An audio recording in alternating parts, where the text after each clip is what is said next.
আজকে একটা অন্যরকম ভ্লগ নিয়ে চলে আসলাম। এই ভিডিওগুলো করে রাখার একটাই কারণ, এই স্মৃতিগুলো আমার ইউটিউব চ্যানেলে থেকে যাবে।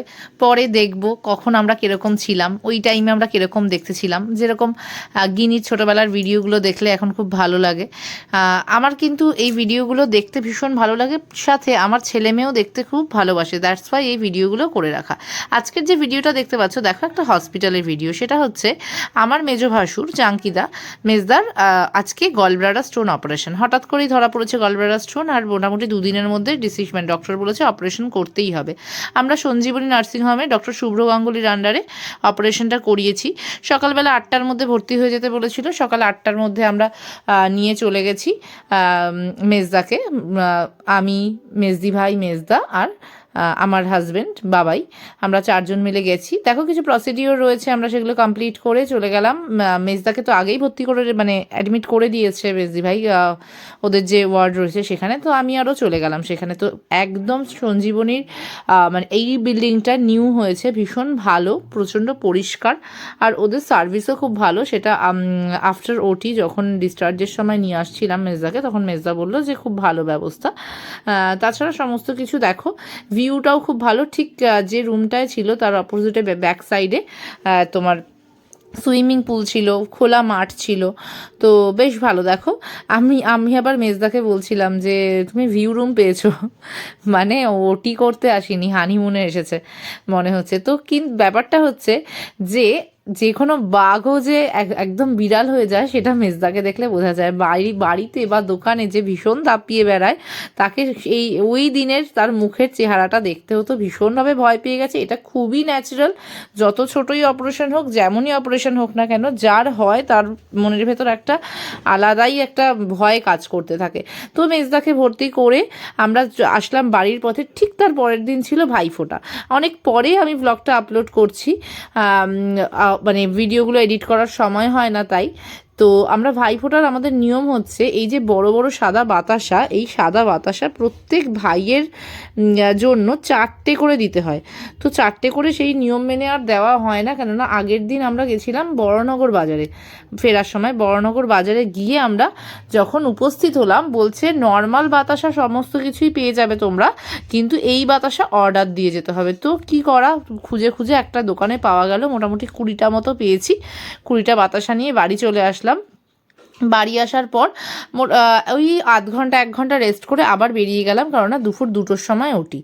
আমি, দিদিভাই, মেজদি ভাই আর মা বেরিয়ে পড়লাম ওটিতে যাওয়া, মানে ওটি হবে মেজদার, সেই কারণে আমাদের গাড়িতে আমরা ড্রাইভার নিয়ে নিয়েছিলাম, দিয়ে বেরিয়ে পড়লাম। তো ওখানে গিয়ে বসে রয়েছি, ডাকছে না, সেই কারণে ঠিক অপোজিট সাইডে একজন পেয়ারা আর কামরাঙা নিয়ে বসেছিল, আর আমার ভীষণ ফেভারিট। এগুলো দেখলে আমি একদম লোভ সামলাতে পারি না, গিয়ে খেয়ে নিলাম কামরাঙা মাখা। আর এখানে উপস্থিত হয়ে গেছে রাজাদা, পঙ্কজদা, কেননা ওদেরকে বললাম ভিডিওতে নিয়ে নিই, চাঙ্কিদাকে পরে দেখাবো যে তোমরা কে কে এসেছিলে। তো সবাই ওয়েট করছি যে ডক্টর ডাকবে আমাদেরকে। অনেকক্ষণ ওটি হচ্ছিল, মানে ওটিতে একটুখানি ক্রিটিক্যাল ব্যাপার হয়েছিল, ওর অনেক স্টোন, 50টা প্রায় স্টোন বেরিয়েছে আর কি গল ব্লাডার থেকে। তো আমরা ওয়েট করছিলাম যে এতটা লেট হচ্ছে কেন। আসলে ওটিতে অনেক সময় লেট হয়, অনেক সময় ওটিতেও রেখে দেয় ওরা, সেই কারণে।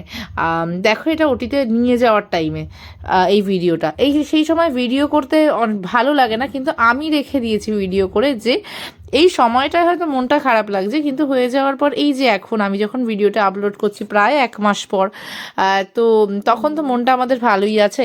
তো 1 মাস পর এগুলো আমরা দেখবো যে কী করছিলাম আমরা সেই মুহূর্তে। দ্যাটস ওয়াই আমি ভিডিওগুলো করে রেখেছি। অনেকক্ষণ বসে আমরা অনেক রকম আলোচনা করছিলাম, গল্প করছিলাম, বা টেনশনও করছিলাম যে কেন এত লেট হচ্ছে। তারপর ওরা ডেকে পাঠালো যে সৌরভ বসাকের বাড়ির লোক কে কে আছেন। আমরা চলে গেলাম। ইনি যে ছিলেন তাপস দা, ইনি হচ্ছে ডক্টর শুভ্র গাঙ্গুলির অ্যাসিস্ট্যান্ট। তো উনি দেখালেন যে কি মারাত্মক লেভেলের স্টোন হয়েছে, প্রায় 50টা বড় বড় পাথর। মানে এটা জাস্ট ভাবা যায় না, খুব ইজি নয়। অপারেশনটা একটু ক্রিটিক্যালও ছিল ডক্টর বললো, কিন্তু এখন মেজদা কমপ্লিটলি স্টেবল আর ভালো রয়েছে। রয়েছে। দেখুন ডক্টর রয়েছে সামনে, ভীষণ ভালো ডক্টর, আমাদের ভীষণ ভালো লেগেছে, খুব কোঅপারেটিভ, পেশেন্ট পার্টির সাথে যথেষ্ট ভালোভাবে কথাবার্তা বলে এবং আমাদের সমস্ত কথাও শুনেছে ঠিকঠাকভাবে, আর বললো যে অপারেশন সাকসেসফুল, উনি ভালো আছেন, কিন্তু ব্যাপারটা খুব ক্রিটিক্যাল হয়ে গেছিলো, এটাই যা ব্যাপার। তো এখানে টাকা দেওয়ার ব্যাপার ছিল, তো দিয়ে দিলাম, দিয়ে আমরা বেরিয়ে, অভিদা এসেছিল, বাবাই এসেছিল, বাবাই হচ্ছে আমাদের সম্পর্কে ভাগনা, আমাদের ননদের ছেলে। তো এখানে আবার অভিদা চা খাওয়ালো আমাদেরকে, আর অভিদার পিছনে আমরা একটুখানি লেগ পুলিং করছিলাম, বলছিলাম যে তুমি কবে বিয়ে করবে বলো। তো সবাই চলে গেলাম আবার বাড়িতে। এটা হচ্ছে নেক্সট ডেই ছেড়ে দিয়েছিল মেজদাকে। তো আমি আর গোড়াদা এসেছিল ভাইফোঁটা পারপাস, মানে এটা ভাইফোঁটার দিন সকালে। আমি ছেলের সেদিনকে আবার আমার ছেলে মেয়েকে দেখার জন্য শুক্লাদি আসেনি ভাইফোঁটার জন্য, তো ওদেরকে রেখে আমার মেজোজাও ওদেরকে দেখছিল, তার জন্য মেজদি ভাইও আসতে পারেনি। আমি আর গোড়াদা পৌঁছে গেলাম হসপিটালে। এবার হসপিটালে গিয়ে যা যা প্রসিডিওর ছিল, বিলের মেডিক্লেম অলরেডি ছিল, যেটুকু বিলের ব্যাপার ছিল, বায়োপসি রিপোর্ট বা কিছু, সেই সব বিল কমপ্লিট করে সেগুলো পেমেন্ট করে আমি আবার গেলাম ওপরে গিয়ে দেখলাম মেজদা স্টেবল রয়েছে। আগের দিনও বা সকালেও ফোন করে সমস্তটাই জেনেছি যে পেশেন্ট কেমন রয়েছে, আর এখানে সমস্ত ওরা রিভিউগুলো নেয়, আর ডিসচার্জের সমস্ত প্রসিডিওর করাচ্ছিল আমাকে দিয়ে।